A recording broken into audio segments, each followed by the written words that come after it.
In der Hauptversammlung vor 2 Jahren hat der Beauftragte der Bundesregierung für nationale Minderheiten, parlamentarischer Staatssekretär Dr. Bergner, von dem ich herzlich grüßen soll, in freudscher Fehlleistung die Formulierung gefunden, dass er schon mehrere Sitzungen mit dir, lieber Jan, überlebt habe.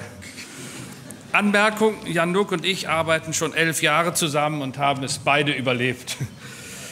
Aber im Ernst, wohl besser als ausgefeilte Elogen, die bisweilen wie Nachrufe oder Gefälligkeitszeugnisse klingen mögen, macht dieser Versprecher klar, was von einem Vorsitzenden einer Minderheitenorganisation erwartet wird, nämlich energischen Einsatz zugunsten seiner Volksgruppe. An der Tatsache, dass Herr Bergner und ich dies überlebt haben, ist abzulesen, dass Jan Nuck erkannt hat, was möglich ist und wo und wann Kompromisse erforderlich sind. Grundsätzlich ist es nicht die Aufgabe einer Nichtregierungsorganisation, stets mit den zuständigen Regierungen einer Meinung zu sein.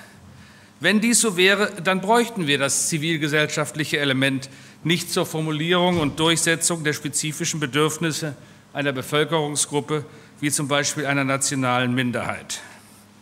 Jan Nuck und ich sind zum Beispiel ganz und gar nicht der gleichen Auffassung in der Frage, ob es sinnvoll und möglich ist, unter den rechtlichen Rahmenbedingungen in der Bundesrepublik Deutschland eine nationale Minderheit als Personalkörperschaft des öffentlichen Rechts zu organisieren.